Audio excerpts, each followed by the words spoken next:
Good morning everyone. So today we will tackle about the issues of Philippine popular culture. So our topic for today focuses on the ethnicity, which is the one of the issues of Philippine popular culture. So based from the given definition from the screen, ethnicity. So ethnicity refers to the identification of a group based on a perceived cultural distinctiveness that makes the group into a people. So ethnicity.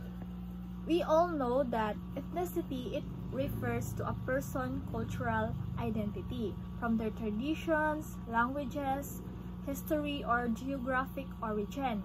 So it encompasses the shared characteristics and values and also the experiences that define a group collective identity.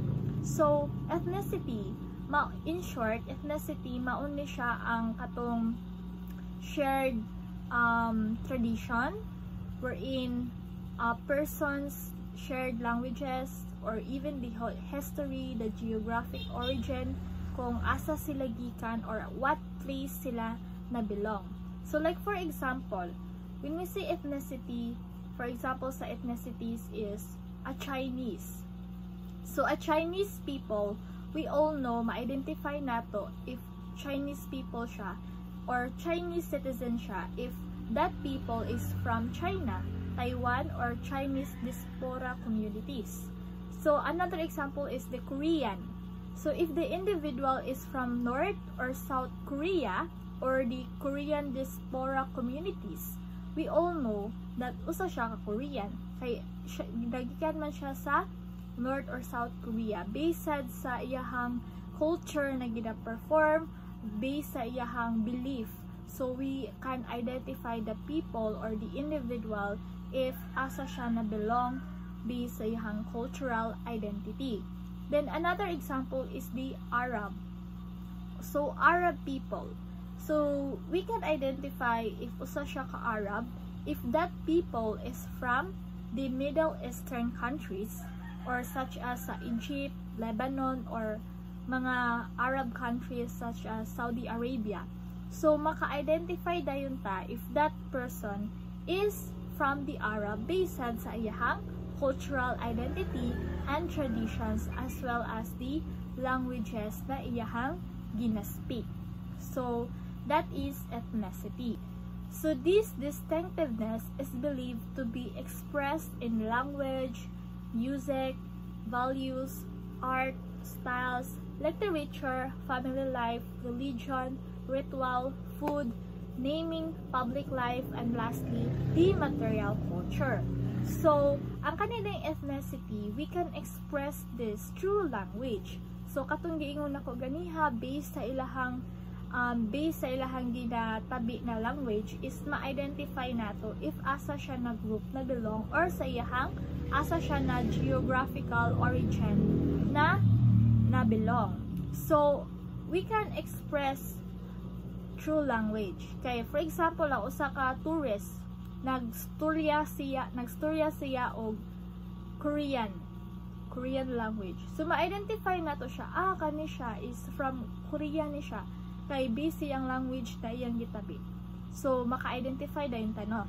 Then, next is music. Of course, there are different genre of music. Na ay reggae, na ay love song, unsa pa na dira na mga genres of music. So, based sa lyrics, so based sa language, sa lyrics, sa kanta, is maka-identify ta if ang nagkanta baron is from what geographical origin, gikan ba siya sa Arab, gikan ba siya sa Korea, gikan ba siya sa China, or etc. So ara sa nato ma-identify sa music kung unsa ang culture, kay mo reflect man na sa ilahang culture ang music. Kay na may each culture na may mga nag-represent na music. Like for example, sa diri sa Tabugon, so, naatay Sanggi Festival na kanta. So, kana na music is ma-reflect siya sa ato ang culture. So, ara na to ma-identify, kani siya, taga-Tabugon ni siya. Kay, kuan man, Sanggi Festival man, ana. Then sa values. So sa values, for example, diri sa Pilipinas, Filipinos are known as hospitable, respectful, and very talented, or unsa pa na dira na mga values ka mostly jud or common na mailhan nimo as a Filipino or Pinoy jud siya based lang sa values. Like for example, sa mga OFW sa gawas, so wala man kay na sila automatically na naadyoy maamiga. So na may mga kababayan na nagpuyo sad or nagtrabaho sad sa gawas, especially sa katong mga OFW.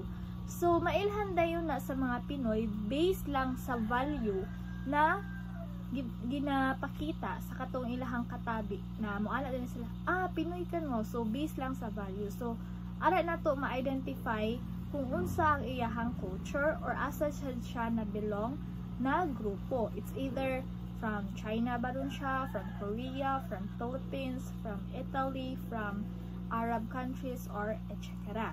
The next is the art. Of course, art also represents our culture, the identity of cultural differences. So ma-identify na nato, especially if aware ta na kanang art na iyahang gi symbol or it symbolizes something based sa or nag-reflect siya sa culture sa usa ka individual. So ara nato makita if asa siya na belong ang kanang tawhana or unsa iyahang kultura based sa art. Then sa styles. So sa styles daghan kayong ma-include ani, the way we dress, the way we style. So the way we dress up, ara sa nato mailhan na kana siya is from specific country or asa siya na belong na country. Like for example, one of the common jud sa styles is dali ra kay nato mailhan if kanang tawhana is Muslim or Catholic based lang kung sa iyang panamit. Like for example, that person is very conservative the way he or she dress up. So makita man nimo kay para ang kanang mga Muslim is sitawag hijab, kanang ilang ipurong sa ilahang naong, only the eyes ang makita. So ma-identify ni nato dayon na kani siya Muslim ni siya. So because of the style, because the way he or she dress up, so ma-identify nato na kani siya is very conservative person, the way he dress up, usa ni siya ka Muslim or from Arab countries.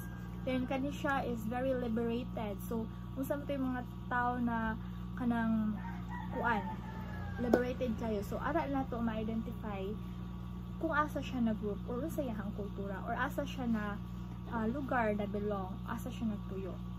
So ara nato mailhan one of the ma-express nato ang ato ang kanang ethnicity or the culture of the individual based sa ilahang style. And the literature. So we have the literature.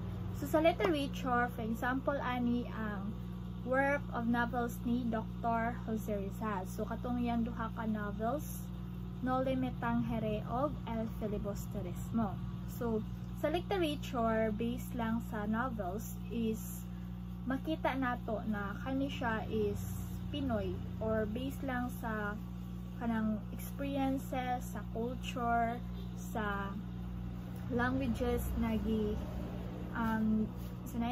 suwat baron ni Dr. Jose Rizal is ma-identify ni nato na ang kaning novela is dedicated ni siya sa Philippines or that novels is about the experiences from the Philippines way back. So ma-identify nato based sa literature. So makita man nato dito ang mga culture sa usa ka individual, sa usa ka group. So makita nato dito sa literature kung unsa ilahang way of living, their unsa mga rituals na ilang ipang perform sa ilahang life baron, including their kanang everyday life, including their different types of culture na gina-perform. Then of course the family life, then religion. So sa religion, very common since religion, for example, ang usa ka tao is nag-praise siya o ni-praise siya ni Buddha or kanang yeah, her or his religion is Buddhism. So ma-identify nato siya na kani siya is Buddhism ni siya kay base lang sa iyang religion. Even sa Pilipinas, so majority of Filipino are Catholic. So mailhan din nato na kani siya is from Philippines, or not just Philippines ang Catholic ha, but mostly sa Pilipinas majority is Catholic. So ma-identify nato siya if Catholic ba ang usa ka tawo or Muslim based lang sa ilahang religion, based sa ilahang culture. Then ritual, of course based sa ritual na ilang gi-perform or ga-symbolize sa ilahang mga rituals. Sa food, of course, alita sa example is from the Muslim.